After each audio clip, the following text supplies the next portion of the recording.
Saviez-vous que nous possédons tous une ou plusieurs zones de génie? Et fait étonnant, rares sont les personnes qui non seulement connaissent leur zone de génie, et qui en plus exploitent ce potentiel dans leur vie professionnelle. Alors, aimeriez-vous connaître votre zone de génie?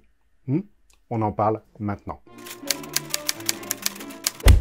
Bonjour et bienvenue dans cette nouvelle brève. Il y a 2500 ans, Confucius disait « Choisissez un travail que vous aimez et vous n'aurez pas à travailler un seul jour de votre vie ». Et pourtant, 25 siècles plus tard, pour beaucoup de personnes, la notion de travail est restée très liée à la notion d'effort et de souffrance. Alors certains pourront vous dire que c'est normal, car le mot « travail » aurait pour origine latine le tripalium, cet instrument de torture composé de 3 pieux de bois sur lesquels on attachait le malheureux condamné à se faire torturer. Je trouve que c'est très violent de fouetter les esclaves. Mais non, ce ne sont pas des esclaves, ce sont des ouvriers qualifiés qui exercent leur travail de leur plein gré. Et avec de la rémunération en plus. Alors quitte à décevoir les adeptes masochistes de la souffrance au travail, sachez que cette étymologie est de plus en plus remise en cause au profit d'une autre signification qui tournerait autour de la notion de traverser.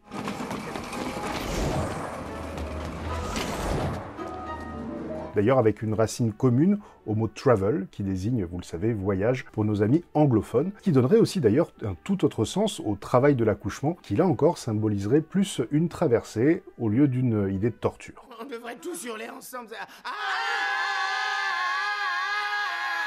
Ouais, ça marche. Bon, refermons cette parenthèse linguistique. Ce qui est intéressant, c'est que de plus en plus d'entreprises s'intéressent à ce que l'on appelle les soft skills. Oui, ou autrement dit, en français, les compétences douces. On pourrait définir les soft skills comme des compétences humaines ou comportementales, c'est-à-dire des compétences que l'on n'apprend pas sur le banc des écoles et qui représentent avant tout nos capacités d'écoute, d'adaptabilité, de créativité, d'organisation, de prise de décision ou la capacité à résoudre des problèmes, ou encore à fédérer une équipe, etc., etc. Donc sans aller jusqu'à dire que ce sont des capacités innées, car nombre d'entre elles ont pu être acquises ou ont été acquises, l'idée est avant tout de représenter des compétences que nous maîtrisons naturellement et qui ne sont pas à proprement parler des compétences techniques. Pendant longtemps, ce sont plutôt les hard skills qui se sont fait la part belle dans les recrutements. Mais aujourd'hui, la tendance est clairement inversée, car nous avons compris que ce sont avant tout ces compétences comportementales qui sont les plus importantes et seraient même responsables à 80% de la réussite d'une entreprise. D'ailleurs, une étude conjointe entre Cadre Emploi et Michael Page faite en mai 2019 montre qu'aujourd'hui, 62% des dirigeants et des managers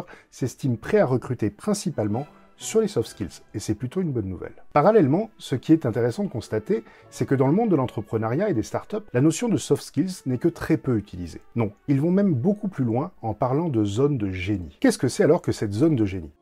Génie, je souhaite que tu sois libre. Et un pédigré de prince royal en bon uniforme. Quoi? Génie, tu es libre. Eh bien, c'est une zone qui va au-delà de notre zone de compétence. On pourrait dire que c'est notre zone d'excellence, cette zone qui nous rend uniques, et vu que nous sommes tous uniques, eh bien nous avons tous une zone de génie. Maintenant, arriver à découvrir et à identifier notre zone de génie peut s'avérer complexe, et ce pour différentes raisons, qu'elles soient culturelles et éducationnelles. Tout d'abord, notre système d'éducation a plutôt tendance à essayer de nous faire rentrer dans le moule. Or, rechercher sa zone de génie, c'est rechercher ce qui nous fait sortir du moule, et donc de marquer notre différence. Et accepter de changer l'état d'esprit demande un minimum de prise de conscience. Robert Frost a dit « 2 routes s'offraient à moi, et là, j'ai suivi celle où on n'allait pas. Et j'ai compris toute la différence. » D'ailleurs, je vous avais fait une vidéo sur le fameux effet Pygmalion, je vous mets le lien, hop, juste ici. Une autre raison est cette croyance que le travail doit être difficile et demander des efforts. Et oui, nous ne sommes pas des feignants, n'est-ce pas? Or, exercer dans notre zone de génie, c'est accepter de prendre du plaisir et de faire les choses avec une grande facilité sans avoir l'impression de faire d'efforts particuliers. Alors là encore, vous voyez qu'il va falloir laisser sur le bas-côté certaines croyances qui ont la dent dure. Cependant, regardez, il y a certaines personnes qui aiment tellement leur métier que même arrivés à l'âge de la retraite, ils continuent d'exercer. Et je ne vous parle pas de personnes qui ont la sensation d'avoir cette obligation de continuer, car ils se sentent indispensables. Non, non, je vous parle bien de ces gens qui aiment tellement ce qu'ils font que ça les nourrit. Leur activité leur apporte du bonheur, et c'est pour eux presque un jeu. Ils s'amusent toute la journée à faire ce qu'ils font. Beaucoup des plus grandes réussites célèbres sont dans ce cas. Pouvez-vous imaginer qu'un Albert Einstein, un Nikola Tesla, un Warren Buffett et bien d'autres allaient au travail en traînant la patte en attendant avec impatience les week-ends et la retraite? Bien sûr que non. Ils ne considéraient même pas leur travail comme un travail. Donc maintenant, imaginez que vous puissiez exercer un métier dans lequel vous éprouvez énormément de plaisir, à tel point que lorsque vous rentrez à la maison le soir, vous vous sentez bien, épanoui et plein d'énergie. Contemplez sa puissance. À tel point que cela vous rend heureux et que vous ne puissiez même pas vous imaginer arrêter un jour. Je vais vous faire une confidence. Pendant très longtemps, j'ai eu une croyance assez bizarroïde, et je sais que nombre de personnes d'ailleurs la partagent, et cette croyance était que pour réussir, il faut faire des sacrifices. D'ailleurs, dites-moi en commentaire si vous aussi vous avez cette croyance que pour réussir, il faut faire des sacrifices. Sauf que depuis, j'ai rencontré un grand nombre d'entrepreneurs et de professionnels qui prennent un plaisir incroyable au quotidien dans leur métier, et qui n'ont pas du tout la sensation de faire des sacrifices.